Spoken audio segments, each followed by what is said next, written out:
It's Wednesday, February 7th. Welcome to the AI Factor. I'm Noah Wave, your guide on this exciting journey through today's news. In today's news roundup, House GOP's bid to impeach Mayorkas fails as 3 Republicans break ranks, highlighting party division. Trump's absence from Nevada primaries causes confusion. He opts for caucuses over primaries, declaring victory in delegate-rich state. Jennifer Crumbley found guilty in school shooting case, sparking debate on parental responsibility. Federal appeals court denies Trump's immunity claim, setting stage for potential Supreme Court battle.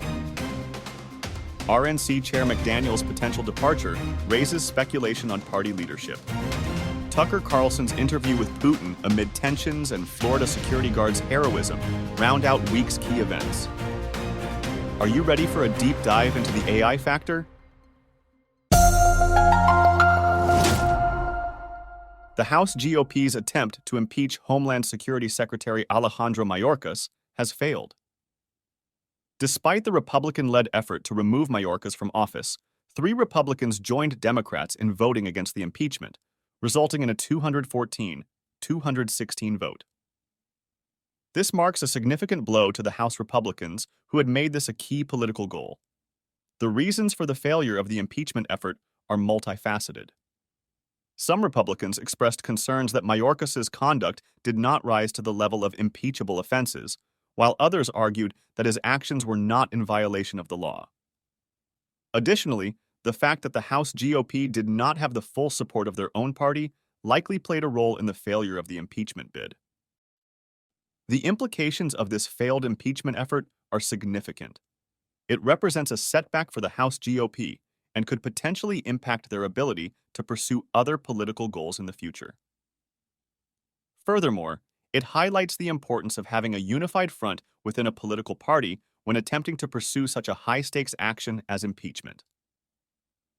The failure of the House GOP's bid to impeach Mayorkas serves as a reminder of the importance of political unity and the need for a strong case when attempting to remove an official from office. Nevada held its presidential primaries yesterday, but former President Donald Trump was not on the ballot.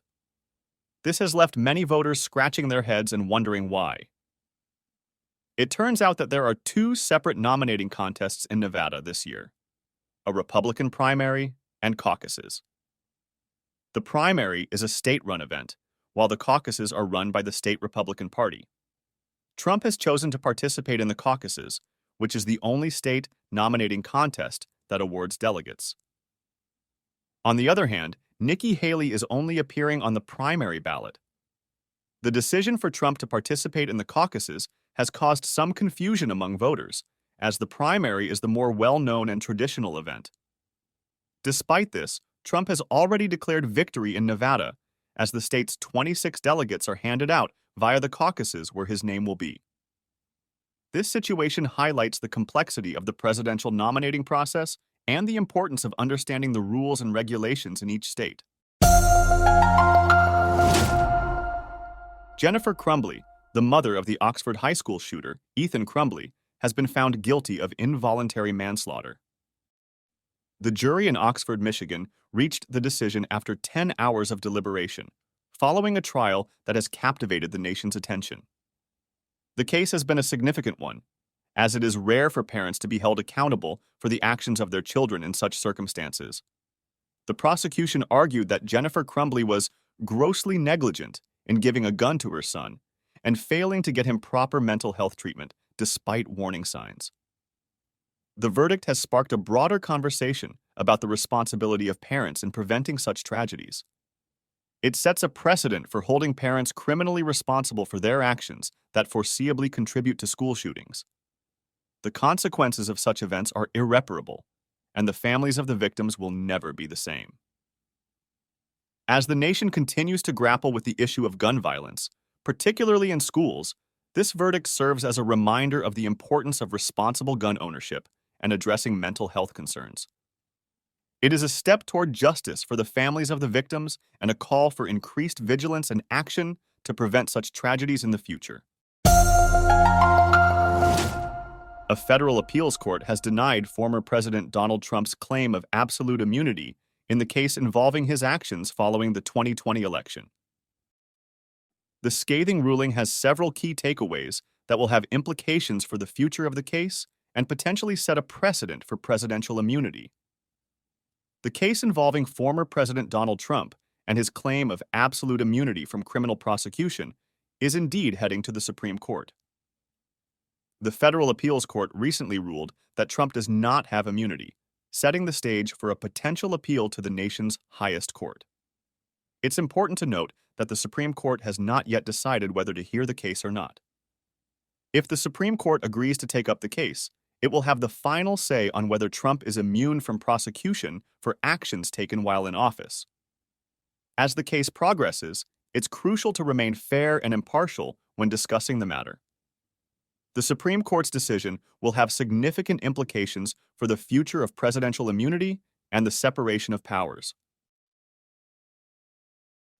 The case involving Donald Trump and his claim of absolute immunity from criminal prosecution will be in the hands of the Supreme Court. The outcome of this case will undoubtedly shape the legal landscape and set a precedent for future presidents. In a significant development for the Republican National Committee, Chairwoman Ronna McDaniel has reportedly offered to step down following the South Carolina primary. This decision comes after discussions with former President Donald Trump, who is expected to have a strong influence on the selection of the new party chair. The move has sparked speculation about potential replacements, with names like Michael Whatley, the North Carolina Republican Party chairman, and Drew McKissick, the South Carolina Republican Party chairman, being floated by Trump's team. However, any replacement would need to be elected by the RNC committee members. McDaniel's potential departure comes at a critical time for the Republican Party as it prepares for the 2024 presidential election. The South Carolina primary is seen as an important indicator of a candidate's viability, and the outcome could have a significant impact on the party's future direction.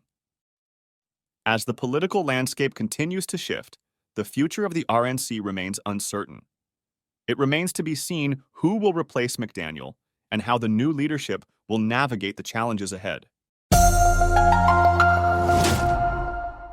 Tucker Carlson, a prominent conservative political commentator and former Fox News host, is currently in Russia to conduct a highly anticipated interview with Russian President Vladimir Putin.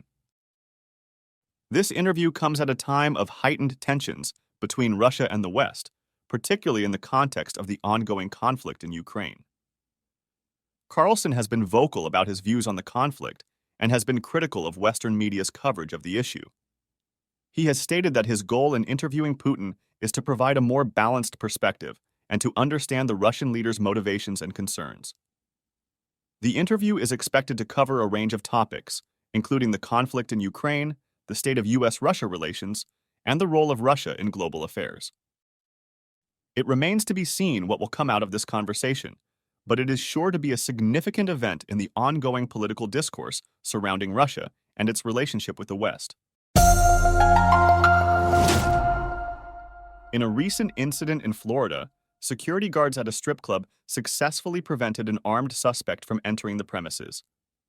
The suspect, who was wearing a devil mask and had the words "kill" and "dark sick one" on his arms, was carrying a fully loaded 9mm handgun and a flashlight.